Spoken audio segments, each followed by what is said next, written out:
Hello friend, today we'll be discussing about TPIS resuscitator, that is NeoPuff.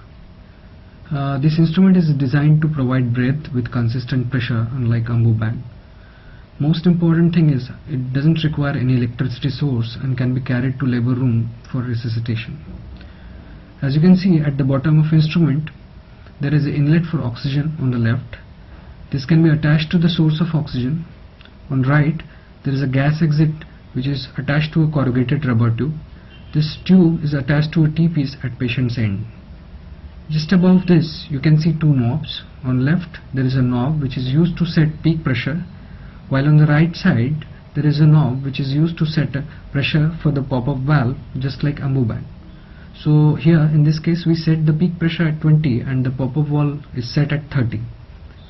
On the top of this instrument you can see a manometer for monitoring pressures. Here we can see that the peak pressure is 20 and the end expiratory pressure is 5. Let us go to the patient's end. The corrugated tube arising from the gas outlet is attached to T-piece.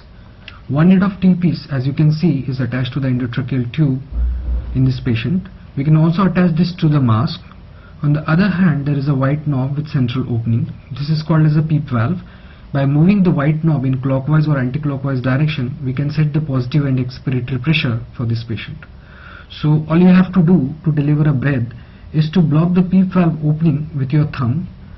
You release it and the patient exhales automatically. So there is no exhaustion for the caregiver, unlike AmbuBag, and also we deliver controlled breaths to our patients in a consistent manner. So this is how we do it.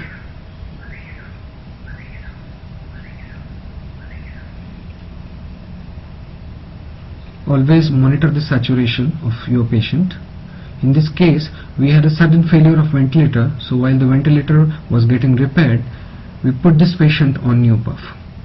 Thank you.